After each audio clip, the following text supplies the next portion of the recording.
Hello and welcome, everyone.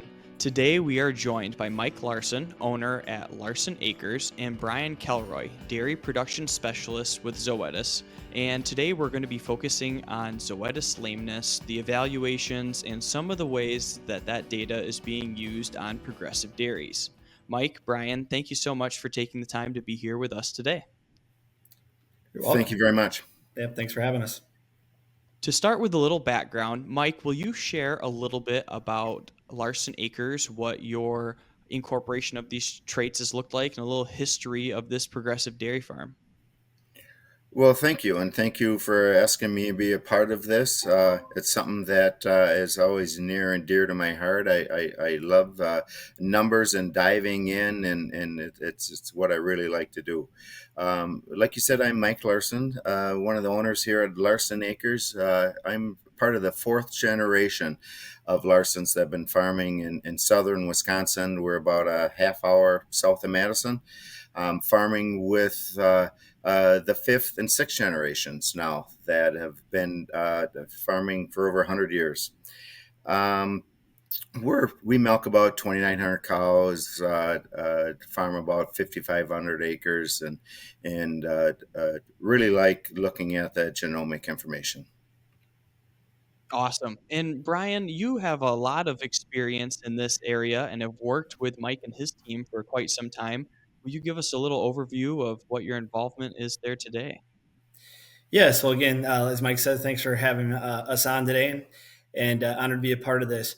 So, Mike and I began working together about 10 years ago now and started when I was at Central Star Select Sires and been involved with Mike really on his genetic program as far as working together with the goal to, make sure that Larson Acres is using the right genetics that's really going to impact the profitability and the long-term sustainability of their dairy.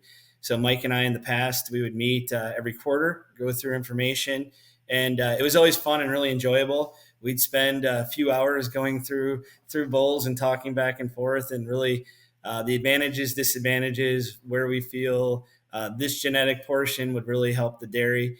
And then that relationship continued a little over 2 years ago when I went to Zoetis and my role as a dairy production specialist. And now currently work with Mike and his team, especially in the genetic program, genetic audits, making sure that the genetic focus on dairy wellness profit dollars and the wellness traits, calf wellness traits are working and utilizing to our advantage for the dairy, and also from a repro standpoint as well. Making sure not only are we getting the right genetics in the herd, but making sure we're also through the intense embryo program and also sire selection that everything's kind of coming and melding together for the operation.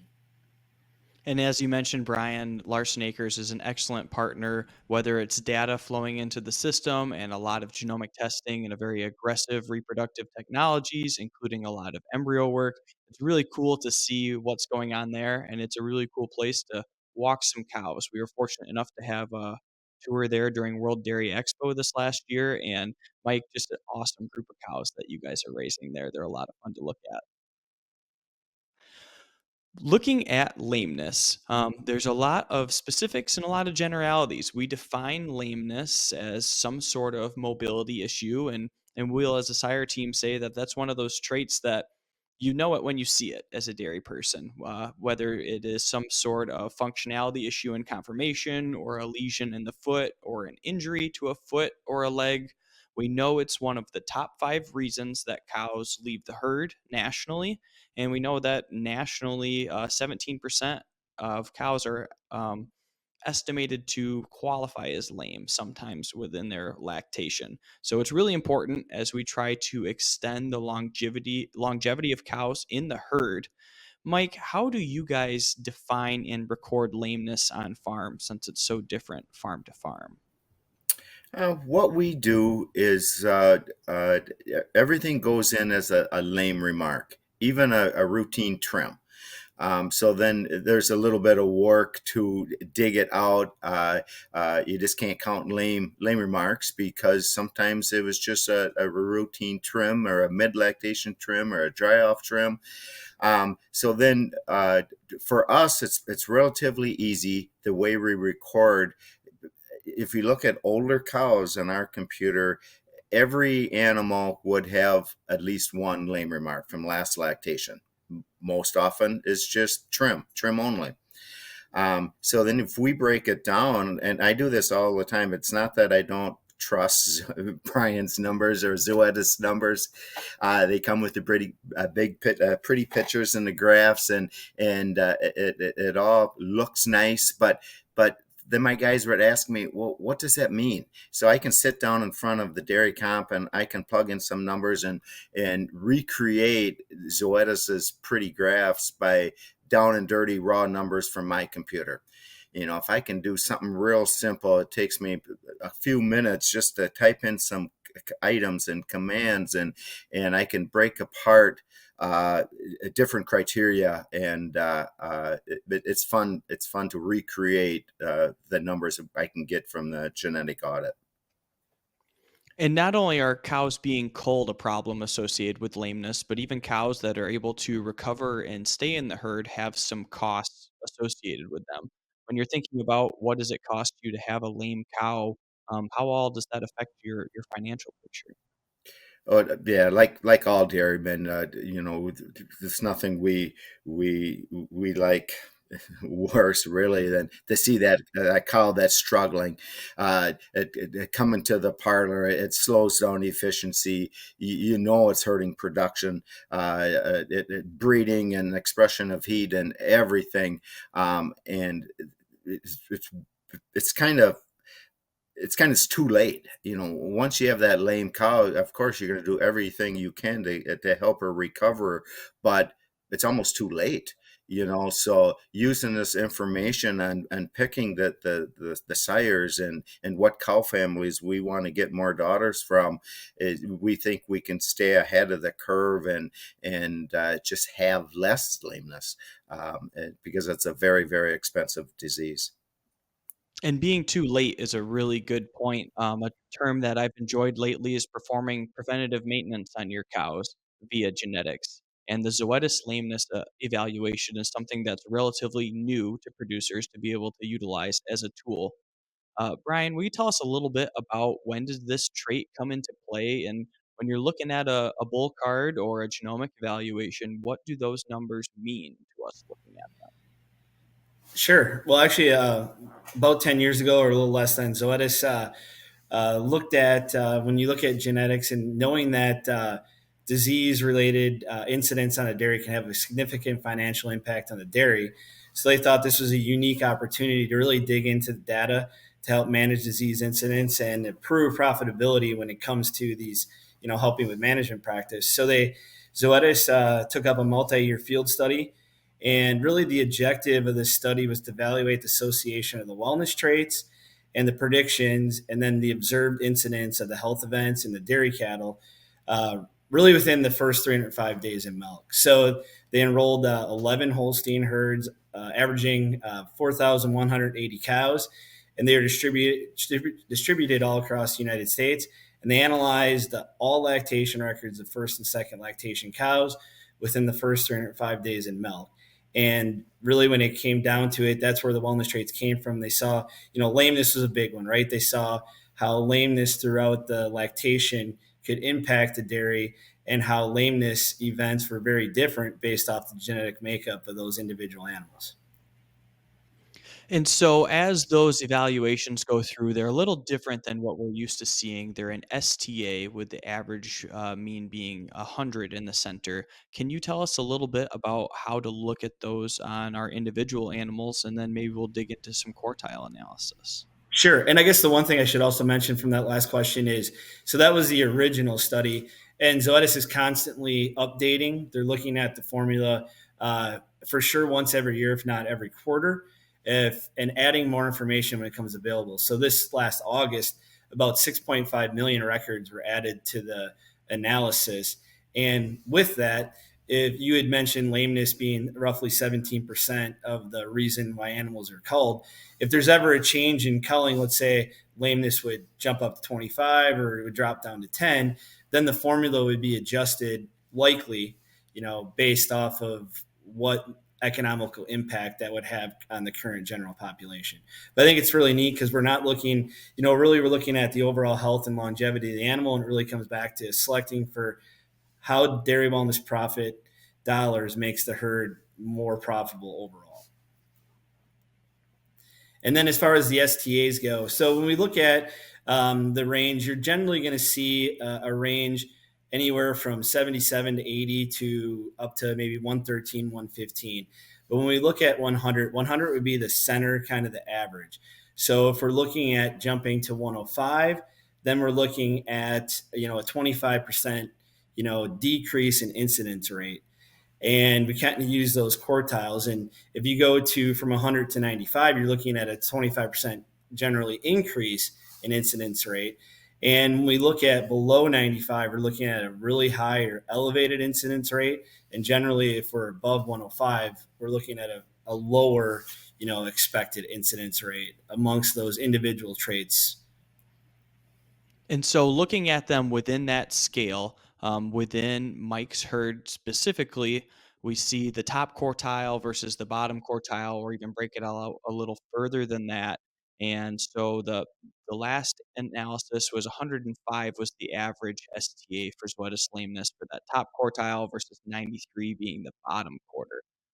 Mike, what is the differences that you see physically, between those cows, or incidence rate between those cows, with such a spread in the genomic score? When I look at the quartiles and I look at a group of my older cows, I can break it out where this group that I looked at, the bottom quartile, 40% of them had a lame remark, had an issue, varying degrees. Everything was thrown in. Compared that to the top 25%, there's only 24% of those had an incidence.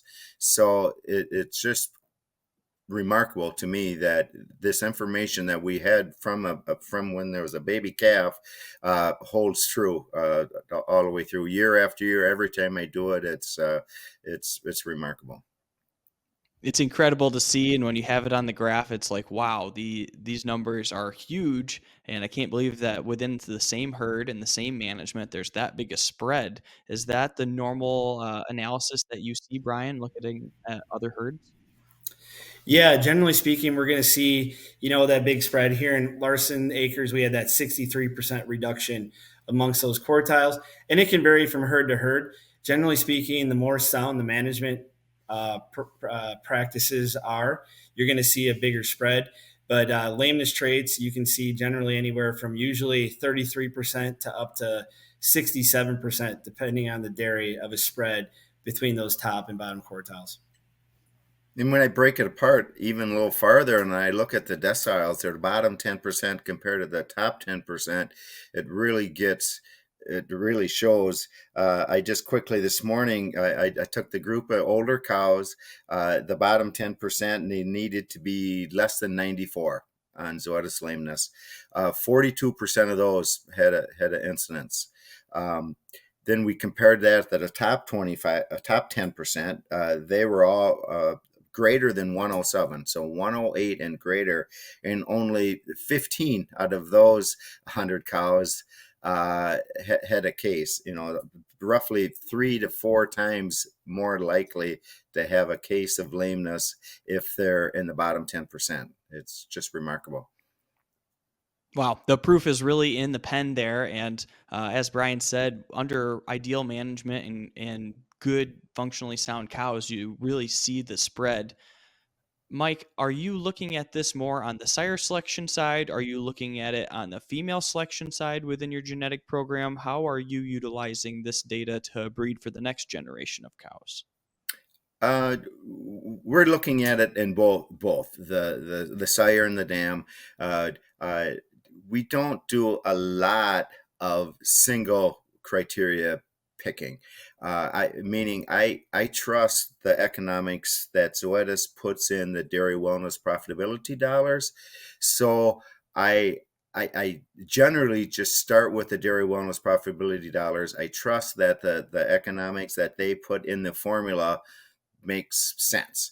So I believe, and I know it does. So, but I look at it for both when I'm selecting bulls, and then keep deciding which females we want to keep in our herd, which ones we want to flush and get more daughters from, or really start and almost end with the dairy wellness profitability dollars.